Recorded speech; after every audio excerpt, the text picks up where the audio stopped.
الغسل غسل کے مسائل. عن ابی ہریرہ رضی اللہ عنہ عن النبی صلی اللہ علیہ وسلم قال اذا جلس بین شعبها الاربع ثم جہدها فقد وجب الغسل. متفق علیہ. حضرت ابو ہریرہ رضی اللہ تعالی عنہ سے روایت ہے کہ نبی اکرم صلی اللہ علیہ وسلم نے فرمایا جب میاں بیوی سے جسمانی تعلق قائم کرے تو اس پر غسل واجب ہو جاتا ہے. اسے بخاری اور مسلم نے روایت کیا ہے. عورت یا مرد کو احتلام ہو تو غسل واجب ہو جاتا ہے. عن قتادة ان انس بن مالک حدثهم ان ام سلیم حدثته انها سألت نبی اللہ صلی اللہ علیہ وسلم عن المرأة ترى في منامها ما يرى الرجل فقال رسول الله صلی اللہ علیہ وسلم اذا رأت ذلك المرأة فلتغتسل. فقالت ام سلمة واستحييت من ذلك. قالت وهل يكون هذا؟ فقال نبي الله صلى الله عليه وسلم نعم. فمن أين يكون الشبه؟ إن ماء الرجل غليظ أبيض وماء المرأة رقيق أصفر فمن أيهما على أو سبق يكون منه الشبه. رواه مسلم. قتادہ سے روایت ہے کہ انس بن مالک رضی اللہ تعالی عنہ نے ان سے حدیث بیان کی کہ ام سلیم رضی اللہ تعالی عنہا نے رسول اللہ صلی اللہ علیہ وسلم سے پوچھا اگر عورت خواب میں دیکھے وہ جو مرد دیکھتا ہے. آپ نے فرمایا جب عورت ایسا دیکھے تو غسل کرے. ام سلمہ رضی اللہ تعالی عنہا نے کہا کہ مجھے شرم آئی. میں نے کہا ایسا کیا ہوتا ہے؟ یعنی عورت کو بھی احتلام ہوتا ہے؟ رسول اللہ صلی اللہ علیہ وسلم نے فرمایا بے شک ایسا ہوتا ہے ورنہ بچہ عورت کے مشابہ کیوں کر ہوتا ہے. آپ نے فرمایا مرد کا نطفہ سفید اور گاڑھا ہوتا ہے جبکہ عورت کا نطفہ پتلا اور زرد ہوتا ہے. دونوں میں سے جو بھی غالب آ جائے بچہ اسی کے مشابہ پیدا ہوتا ہے. اسے مسلم نے روایت کیا ہے. منی خارج ہونے پر غسل واجب ہو جاتا ہے. غسل جنابت میں پہلے دونوں ہاتھ دھونے چاہیے پھر طہارت حاصل کر کے وضو کرنا چاہیے. عن عائشہ رضی اللہ عنہا ان رسول اللہ صلی اللہ علیہ وسلم کان اذا اغتسل من الجنابۃ بدأ فغسل يديه قبل ان يدخل يده في الاناء ثم تودأ مثل وضوئه للصلاة. رواہ مسلم. حضرت عائشہ رضی اللہ تعالی عنہا سے روایت ہے کہ رسول اللہ صلی اللہ علیہ وسلم جب غسل جنابت کرتے تو برتن میں ہاتھ ڈالنے سے پہلے دونوں ہاتھ دھوتے پھر نماز کی طرح وضو کرتے پھر غسل فرماتے. اسے مسلم نے روایت کیا ہے. غسل جنابت کا مسنون طریقہ یہ ہے. عن عائشہ رضی اللہ عنہا قالت کان رسول اللہ صلی اللہ علیہ وسلم اذا اغتسل من الجنابۃ يبدأ ويغسل يديه ثم يفرغ بيمينه على شماله فيغسل فرجه ثم يتودأ وضوءه للصلاة ثم يأخذ الماء فيدخل أصابعه في أصول الشعر حتى إذا رأى أن قد استبرأ ثم حفن على رأسه 3 حفنات ثم أفاض على سائر جسده ثم غسل رجليه.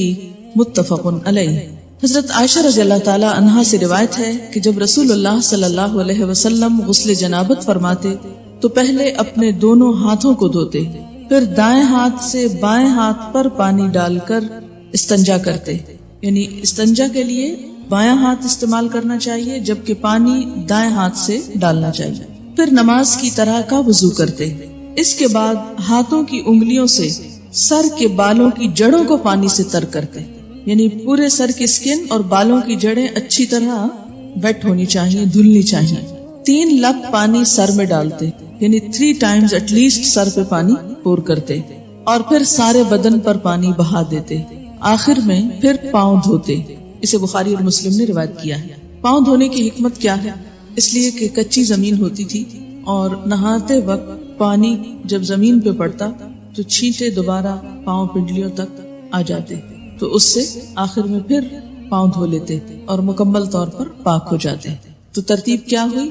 پہلے دونوں ہاتھ دھونا. ہاتھ کیوں دھونے کی ضرورت؟ اس لیے کہ ہاتھ اگر کسی بھی ناپاک چیز کو لگے ہیں تو ہاتھ صاف کر لیے جائیں اور صاف کرتے وقت برتن کے اندر ہاتھ ڈال کے ہاتھ نہیں دھوئے جائیں گے بلکہ برتن کو انڈیل کر اس سے پانی لے کر ہاتھ دھوئے جائیں گے.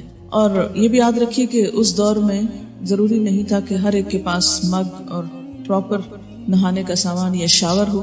اس لیے عموماً مٹی کے برتنوں میں کھلے یا حوض یا گھڑے کی طرح کے برتنوں میں پانی ہوتا تھا. آج بھی بہت سے دیہات اور گاؤں میں پسماندہ علاقوں میں پانی رکھنے کا یہی انتظام ہوتا ہے، تو اس میں آپ صلی اللہ علیہ وسلم نے اتنا آسان اور فطری طریقہ بتایا کہ جو ہر ایک کی ریچ میں ہو، ہر ایک کے بس میں ہو. ہاتھ دھونے کے بعد استنجا، اور استنجا کرنے کے بعد پورا وضو، وضو کرنے کے بعد سر کے اوپر اچھی طرح پانی بہانا، اس طرح کے بالوں کی جڑیں تر ہو جائیں. کوئی اگر چیز ایسی لگی ہوئی ہو کہ جس سے اسکن تک پانی نہیں پہنچتا تو اس چیز کو کھرچنا اور صاف کرنا ضروری ہے. مثلا اگر چنگم لگ گئی ہے کہیں یا کوئی اور پینٹ لگ گیا ہے تو اسکن سے اس کا ہٹانا ضروری ہے تاکہ اسکن تک پانی پہنچے. اس کے بعد پورے جسم پہ پانی بہا لیا اور پھر آخر میں پاؤں دھو لیے. لیکن اگر واش روم ایسا ہے کہ جس میں چھینٹے پلٹنے کا ڈر نہیں، ویسے جیسا بھی ہو کچھ نہ کچھ چھینٹے تو پلٹ ہی آتے ہیں، تو اس لیے اگر پاؤں بعد میں دھو لیے جائیں تو انسان کو مکمل طور پر پاکی کا احساس ہو جاتا ہے. غسل جنابت میں پانی سر کے بالوں کی جڑوں تک پہنچنا چاہیے. ان ثوبان رضی اللہ عنہ انه مستفت النبی صلی اللہ علیہ وسلم عن ذلك فقال اما الرجل فلينشر رأسه فليغسله حتى يبلغ اصول الشعر واما المرأة فلا عليها ان لا تنقضه لتغرف على رأسها 3 غرفات بكفها رواہ ابو داود.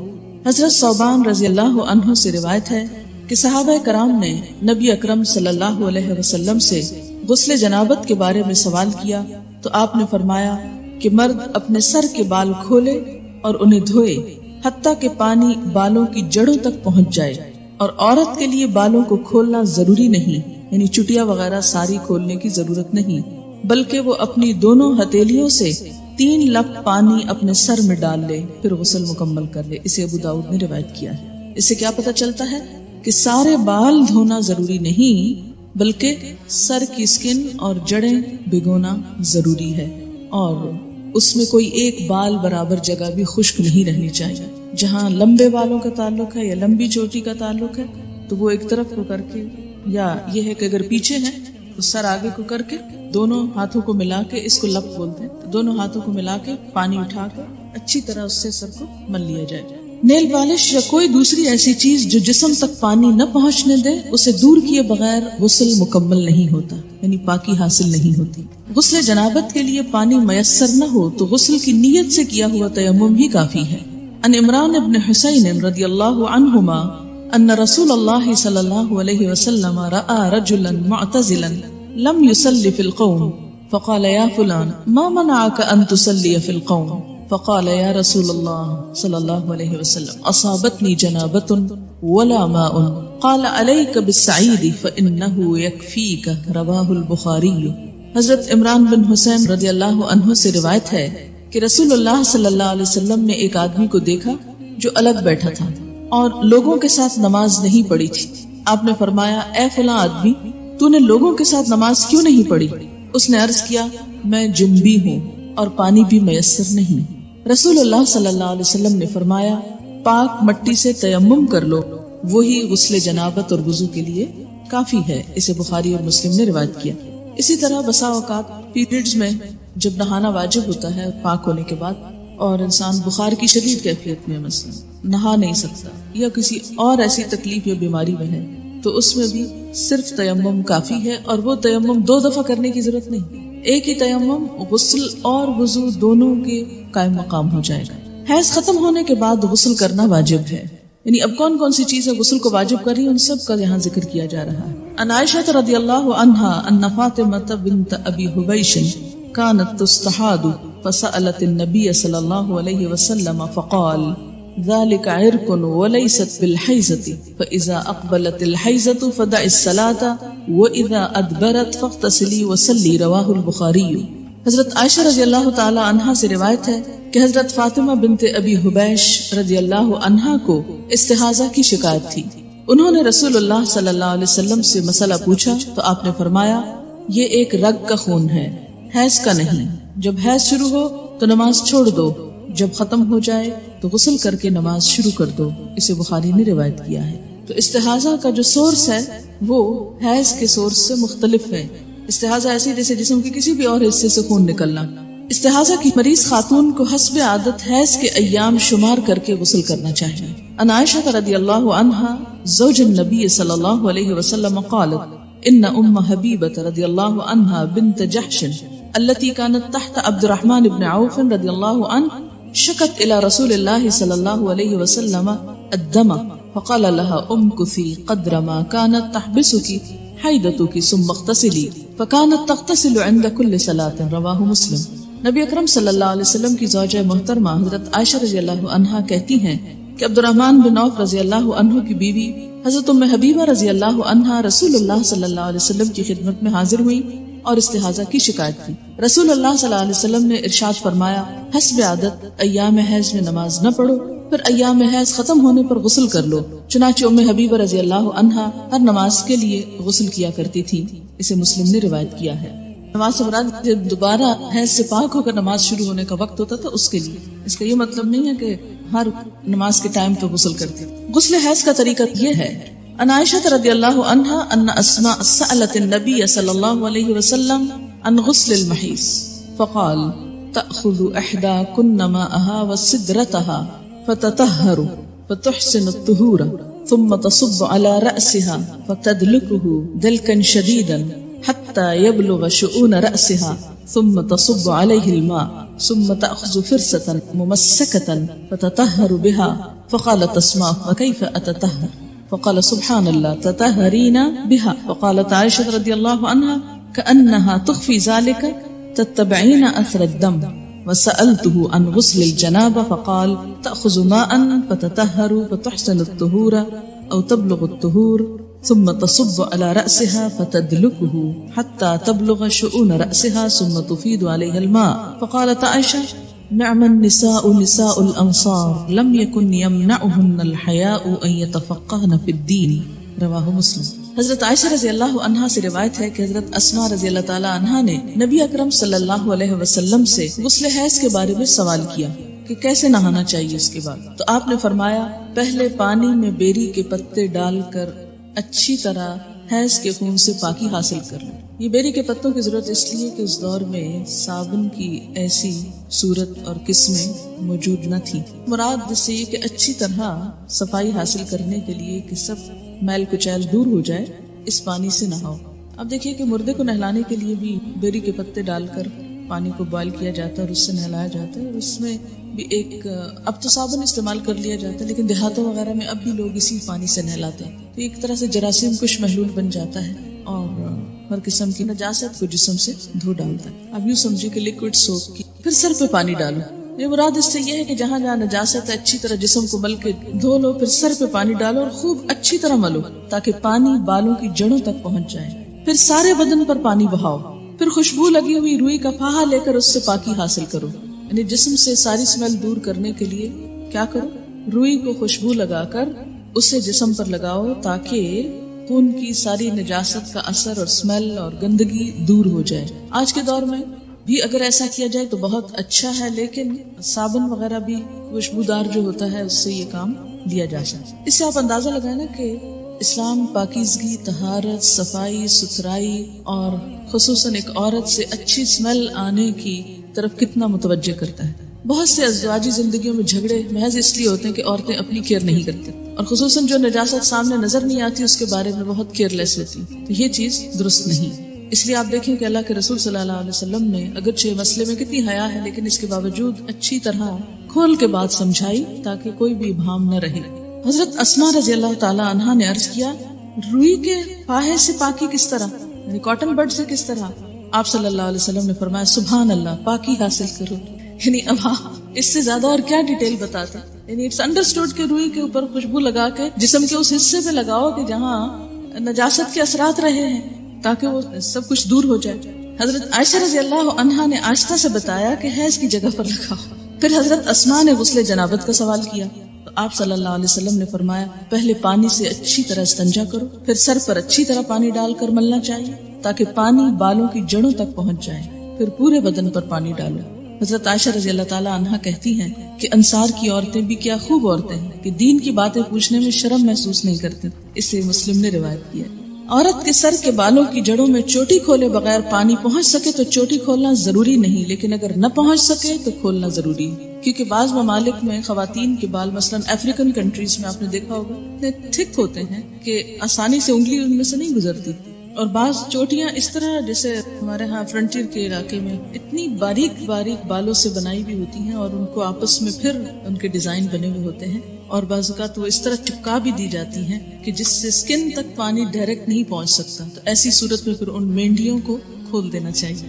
ان ام سلمہ رضی اللہ عنہا قالت قلت یا رسول اللہ صلی اللہ علیہ وسلم ان امرأة اشد ضفر رأسی فانقضه لغسل الجنابہ قال لا انما يكفيك ان تحسي على رأسك 3 حسيات ثم تفيدين عليك الماء فتطهرين رواہ مسلم۔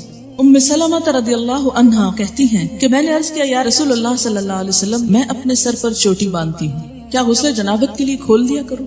آپ نے فرمایا نہیں، سر پر 3 لب پانی ڈال لینا کافی ہے اور اس کے بعد سارے بدن پر پانی بہا کر پاک ہو سکتی ہو، اسے مسلم نے روایت کیا ہے۔ ان عائشہ رضی اللہ عنہا ان النبی صلی اللہ علیہ وسلم قال لها وكانت حائضا انقضی شعرکی واغتسلی رواہ ابن ماجہ۔ حضرت عائشہ رضی اللہ تعالی عنہا سے روایت ہے کہ جب وہ غسل حیض کرنے لگی تو آپ صلی اللہ علیہ وسلم نے فرمایا اپنے بال کھول لو اور غسل کرو، اسے ابن ماجہ نے روایت کی۔ ینگ تھی، ان کے بال ہو سکتا بہت تھک ہو۔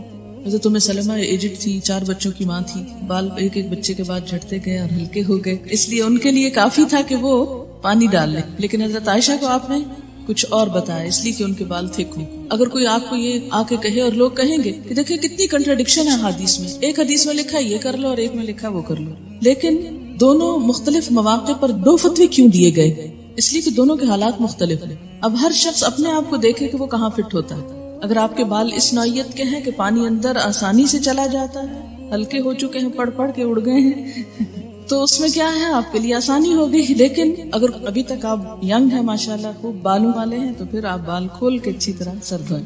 غسل حیض یا غسل جنابت یا عام غسل کے دوران کلمہ شہادت پڑھنا یا ایمان کی صفات پڑھنا سنت سے ثابت نہیں۔ یعنی غسل اور طہارت کا تعلق پراپر طریقے سے ہے کہ پانی پورے جسم کو پہنچ جائے اور کوئی جگہ خشک نہ رہے، زبان سے کچھ بھی پڑھنے کی ضرورت نہیں۔ جمعے کے روز غسل کرنا مسنون ہے، پسندیدہ ہے۔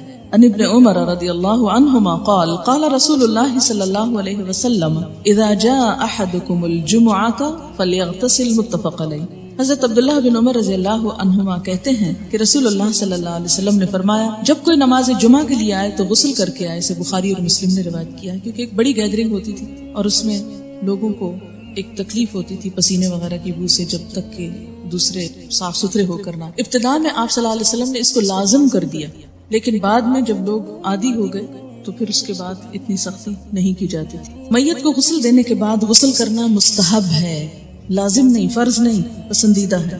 مسنون جو ہے اس کا درجہ مستحب سے زیادہ ہے۔ ان ابی ہریرہ رضی اللہ عنہ قال قال النبی صلی اللہ علیہ وسلم من غسلہ الغسل ومن حملہ الوضوء رواہ الترمذی۔ حضرت ابو ہریرہ رضی اللہ تعالیٰ عنہ فرماتے ہیں کہ نبی صلی اللہ علیہ وسلم نے فرمایا میت کو غسل دینے کے بعد غسل ہے اور میت اٹھانے کے بعد وضو ہے، اسے ترمذی نے روایت کیا ہے۔ غیر مسلم اسلام قبول کرے تو اس پر غسل کرنا واجب ہے۔ اب ایک اور ٹرم آگے۔ ان قیس بن عاصم رضی اللہ عنہ انہ اسلم فامرہ النبی صلی اللہ علیہ وسلم ان یغتسل بماء وسدر رواہ احمد و ابو داود والنسائی والترمذی۔ حضرت قیس بن عاصم رضی اللہ عنہ کہتے ہیں کہ جب وہ اسلام لائے تو نبی اکرم صلی اللہ علیہ وسلم نے انہیں پانی اور بیری کے پتوں سے غسل کرنے کا حکم دیا، اسے احمد، ابو داؤد، نسائی، ترمذی نے روایت کیا۔ کیوں؟ اس لیے کہ اس کے بعد مثلا ایک شخص دن کے 10 بجے کلمہ پڑھتا ہے، چند گھنٹے 2-3 گھنٹے کے بعد ظہر کی اذان ہو جاتی ہے، اب اس کے لیے کیا لازم ہے کہ وہ نماز پڑھے۔ نماز نہیں ہوتی جب تک کہ انسان صحیح طور پر پاک نہ ہو۔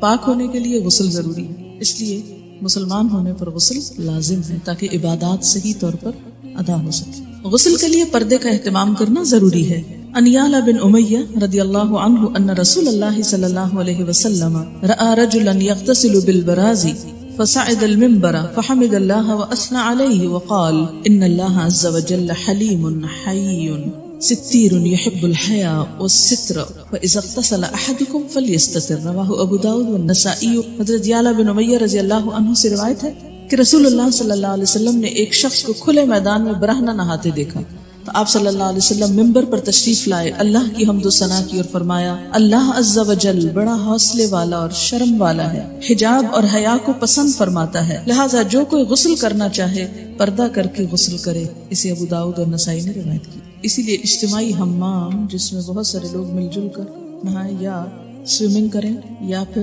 کسی بھی سی سائڈ پر بکنیز پہن کر اچھل کود کریں تو یہ درست نہیں. عورت کے لیے کسی دوسری عورت کو اور مرد کے لیے کسی دوسرے مرد کو غسل کرتے ہوئے دیکھنا منع ہے.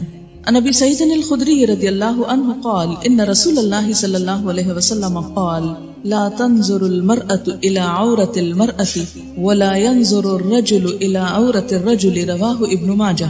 حضرت ابو سعید خدری رضی اللہ عنہ کہتے ہیں کہ رسول اکرم صلی اللہ علیہ وسلم نے فرمایا کوئی عورت کسی دوسری عورت کا سطر نہ دیکھے، کوئی مرد کسی دوسرے مرد کا سطر نہ دیکھے. اسے ابن ماجہ نے روایت کیا ہے. غسل یا وضو کرتے ہوئے پانی کے استعمال میں احتیاط کرنی چاہیے.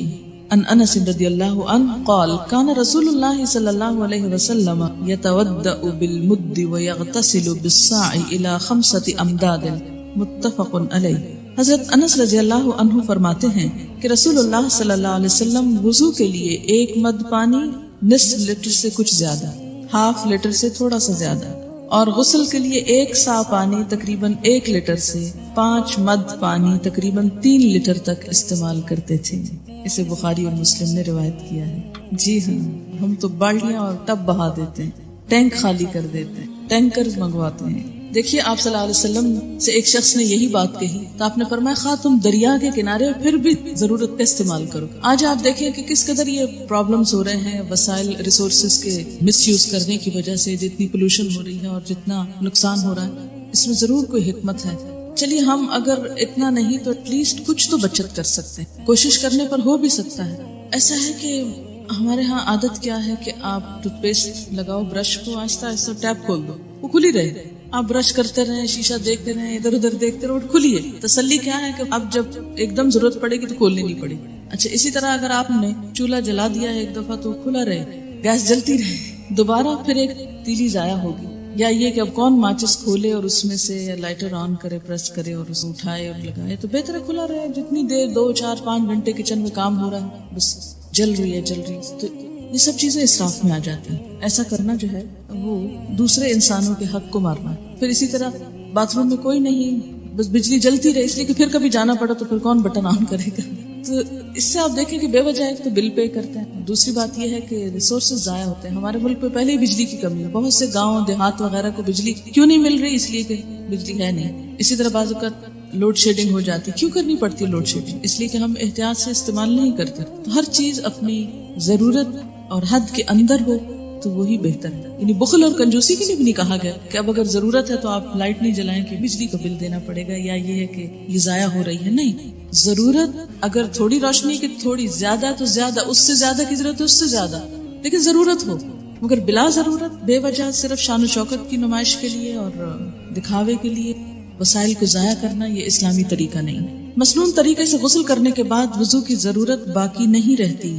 عن عائشہ رضی اللہ عنہا قالت کان رسول اللہ صلی اللہ علیہ وسلم لا يتودع بعد الغسل رواہ ابو داؤد والترمذی وابن ماجہ والنسائی والحاکم. حضرت عائشہ رضی اللہ عنہا فرماتی ہیں کہ رسول اللہ صلی اللہ علیہ وسلم غسل کے بعد وضو نہیں کیا کرتے تھے، کیونکہ غسل شروع ہونے سے پہلے سب کچھ استنجا بھی کر لیتے، وضو بھی کر لیتے اور پھر صرف پانی بہاتے تھے. اسے ابو داؤد، ترمذی، ابن ماجہ، نسائی اور حاکم نے روایت کیا. اس سے کیا پتہ چلتا ہے کہ انسان اس کے بعد اگر نماز پڑھنا چاہے تو نماز بھی پڑھ سکتا ہے. ہمارے یہاں تو یہ تصور ہے کہ سر سے دوپٹہ اترا تو وضو ٹوٹ جائے گا، یا یہ ہے کہ اگر کپڑے چینج کیے تو وضو ٹوٹ جائے گا. تو کپڑے چینج کرنے سے اور سر کے دوپٹہ اترنے سے وضو نہیں جاتا، اور اس کے لیے یہی دلیل ہے. جی پسندیدہ یہی ہے کہ ہر کام میں دائیں طرف استعمال کیا جائے. اسی طرح نہاتے وقت اگر جیسے بازو پہ صابن لگا رہے ہیں تو پہلے رائٹ سائڈ پہ لگائیے، ہاں پھر دوسری طرف آ جائے. لیکن یہ بھی ہو سکتا ہے نا کہ پہلے اگر ہاف اوپر والے کو اگر آپ پہلے دائیں اور پھر بائیں پہ کر لیا، پھر دائیں ٹانگ اور بائیں اس پہ کر لیا، یا سارا اوپر سے نیچے تک رائٹ پہلے کر لیں تو پورا لیفٹ کر لیں، تو جیسے بھی آسانی. جی ہاں، پانی کا بھی حساب ہوتا ہے. ان کا سوال یہ ہے کہ شاور کے نیچے کھڑے ہو کر عموماً نہایا جاتا ہے تو کیا نہا سکتے ہیں؟ نہا سکتے ہیں، ایسی کوئی پابندی نہیں کہ آپ بیٹھ کر ہی نہائیں. اور خاص طور پر جب آپ جسم پہ پانی بہائیں گے تو بیٹھ کر پانی کیسے بہے گا؟ وہ تو پوری طرح پاک نہیں ہو سکتے، منع نہیں کیا گیا. ایک بات یاد رکھیے، اس میں بڑی آسانی رہے گی آپ سب کو کہ ناپاکی 2 طرح کی ہوتی ہے، جنابت، اور اسی میں جنابت کی 2 بڑی وجوہات ہیں، انٹرکورس اور احتلام. یہ جنابت میں آ جاتی ہیں دونوں چیزیں، ٹھیک، یہ غسل کو واجب کرتی ہیں. اور دوسری بڑی ناپاکی کیا ہے؟ حیض. ان دونوں کے بعد یعنی جنابت اور حیض دونوں کے بعد نہانا فرض ہے، لازم ہے، الا یہ کہ کوئی بیمار ہو، اس صورت میں کیا ہے؟ تیمم ہے، واضح۔ جمعے کے دن نہانا مسنون ہے، مسلمان ہونے کے بعد نہانا واجب ہے، مردے کو غسل دینے کے بعد نہانا مستحب ہے، عام طور پر پاکیزگی اور صفائی ستھرائی کے لیے نہانا بھی مستحب ہے، اچھا ہے، انسان کی کیفیت زیادہ بہتر ہوتی ہے بنسبت اس کے کہ انسان میلا کچیلا رہے۔ اتنی بات سمجھ میں آ گئی؟ اب جو فرض غسل ہے، کون کون سے؟ جنابت اور حیض دونوں کا فرض غسل، اس میں آپ دیکھیے کہ پھر 2-3 چیزیں لازم ہیں۔ ایک یہ ہے کہ وضو کی طرح کا وضو ہو۔ وضو سے مراد کیا ہے؟ کلی اور ناک میں پانی ڈالنا، باقی تو سارا آپ دھو ہی لیتے ہیں۔ اگر آپ وضو نہیں کریں گے، کلی اور ناک میں پانی نہیں ڈالیں گے، تو آپ کا پاک ہونے کا غسل نہیں ہوگا۔ اور دوسری بڑی شرط کیا ہے؟ سارے جسم پہ پانی بہانا، کہ ایک بال جتنی جگہ بھی خشک نہ رہے۔ اگر کوئی چیز بھی جسم کو لگی ہوئی ہے تو اس کو اتار دیجیے، ہٹا دیجیے، صاف کر دیجیے۔ اور اس کے بعد بعض اوقات لوگ نیل پالش وغیرہ اتارتے ہیں، لیکن کیا ہوتا ہے سامنے سے اتار دیتے اور باریک حصے نہیں دیکھتے کہ جو اندر تک لگی ہوئی ہوتی۔ اسلام نیل پالش کا دشمن نہیں ہے۔ اگر آپ نے آٹا گوندا ہے اور آٹا آپ کے ہاتھوں کے ساتھ سوکھ کے اندر کو ناخنوں میں لگ گیا ہے اور وہ نہیں آپ نے اتارا اور آپ نہا چکے، تو اس سے آپ کا غسل نہیں ہوتا، ٹھیک ہے۔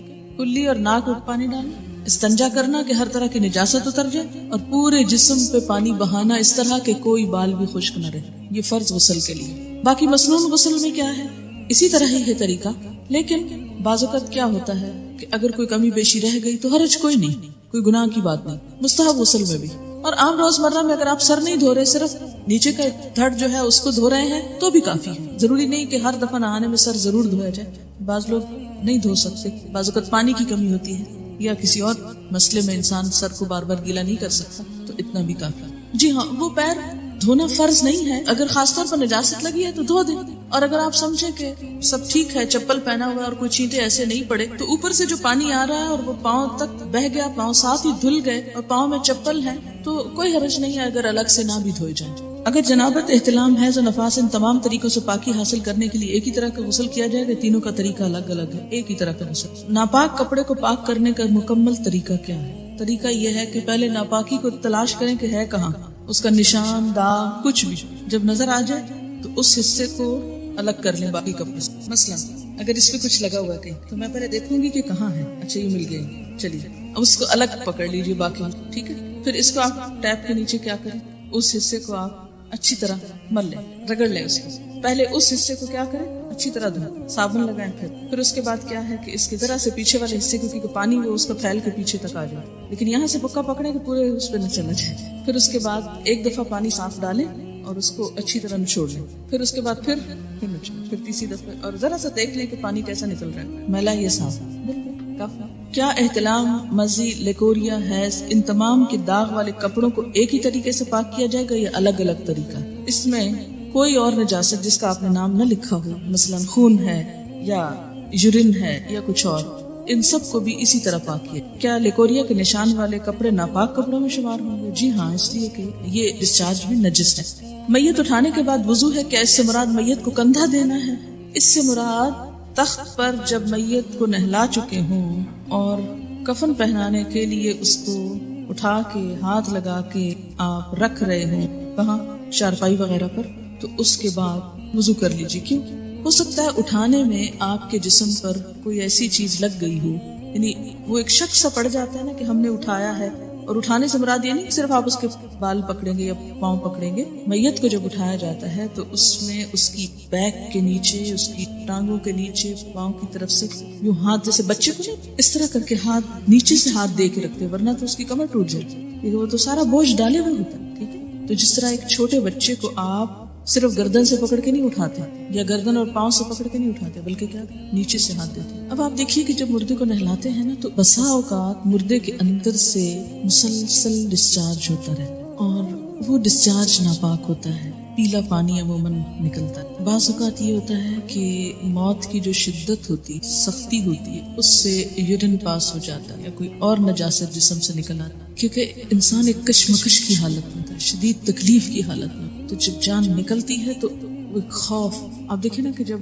خصوصاً اگر مردے کے پاس ایسے فرشتے آئے ہوں کہ جو عذاب والے ہوں تو ان کو دیکھتے ہی خوف زدہ ہو جاتا ہے، تو اس خوف میں جیسے آپ نے دیکھو کہ بعض بچوں کو مار پڑے تو پیشاب نکل جاتا ہے ان کا، ہوتا ہے نا خوف کی حالت میں.